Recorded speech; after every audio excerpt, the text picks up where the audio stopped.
Voyez-vous, nous ne cessons, les insoumis, en dépit de ce que nous sommes par nature dans l'insoumission, de faire en sorte qu'à chaque étape, on propose des manières de sortir de la crise qui soient des manières douces, des manières collectives. Nous avons proposé 11 textes de loi pendant la durée du premier confinement et à la sortie. Nous avons fait une commission d'enquête, nous-mêmes, pour tirer le bilan de ce qui avait marché, de ce qui n'avait pas marché dans la période du confinement. Puis nous avons fait des propositions pour les jeunes et les étudiants. Puis nous avons fait des propositions sur la relance économique nécessaire à la sortie de la crise. Et encore maintenant, nous proposons un plan d'ensemble que nous appelons la société du roulement.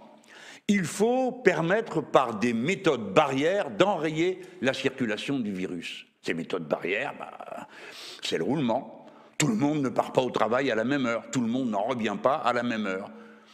Les élèves sont par demi-groupe et l'autre demi-groupe est en études surveillées et on embauche les gens dont on a besoin pour ça.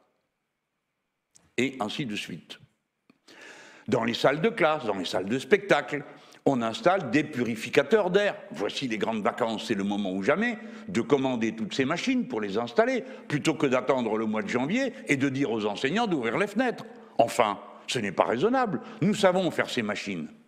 De la même manière, nous devons faire face à nos devoirs et, en particulier, remettre d'aplomb l'hôpital public avec un plan qui le réhabilite, avec un plan qui donne à ses personnels les moyens de vivre décemment. C'est tout de même le minimum, non?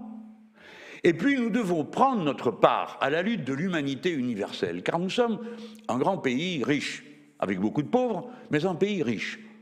Et un pays riche d'abord de son intelligence, de ses propres moyens de comprendre et d'agir.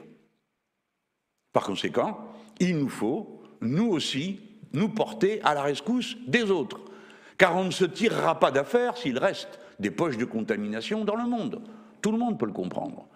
C'est pourquoi je m'étais exprimé comme le premier des responsables politiques de ce pays à demander la licence libre sur les vaccins, c'est-à-dire la capacité pour tous les pays de produire eux-mêmes leurs vaccins. Puis, nous avons lancé une pétition internationale avec l'ancien président Lula du Brésil sur le même sujet. Et je me suis rendu à plusieurs endroits plaider pour les vaccins libres et notamment pour obtenir le vote majoritaire du Congrès des Nations andines. J'en suis assez fier. Eh bien, la France elle-même, comme pays, doit intervenir pour obtenir la licence libre sur les vaccins. Elle ne le fait pas. À l'Organisation mondiale du commerce, elle admet que le vaccin soit une marchandise comme une autre. Le président de la République dit une chose et fait le contraire. Encore l'autre soir, il a pris pour mesure essentielle qu'il fallait lever les mesures d'interdiction des importations de vaccins dans certains pays. Mais ce n'est pas le sujet. Le sujet, c'est la capacité qu'aurait chaque pays à en produire. Et comme il s'est exprimé à cette occasion, le président de la République a marqué un recul par rapport à ce qui est la position de la France, qui devrait être la position de la France sur ce sujet. Maintenant donc, puisque nous allons nous y opposer, vous entendrez le détail de nos arguments. C'est Mathilde Panot, députée de Seine-et-Marne, qui portera notre parole mercredi prochain, lorsque le texte arrivera à l'Assemblée nationale, et c'est moi qui le ferai le samedi pour la lecture définitive, lorsque le texte reviendra du Sénat. Mais je sais qu'il y a d'ores et déjà des manifestations qui sont organisées. Les insoumis, dans cette circonstance comme dans toutes les autres, feront ce que bon leur semble.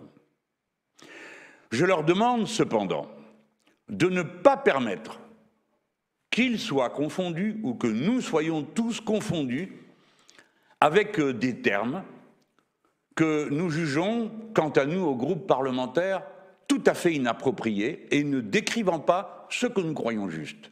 Non, le vaccin librement consenti n'est pas un apartheid et sa diffusion, ce n'est pas la Shoah.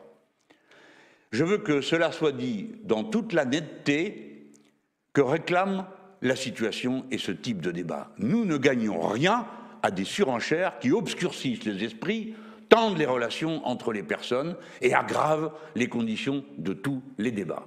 Nous avons plus que jamais besoin de nous serrer les coudes, de faire face.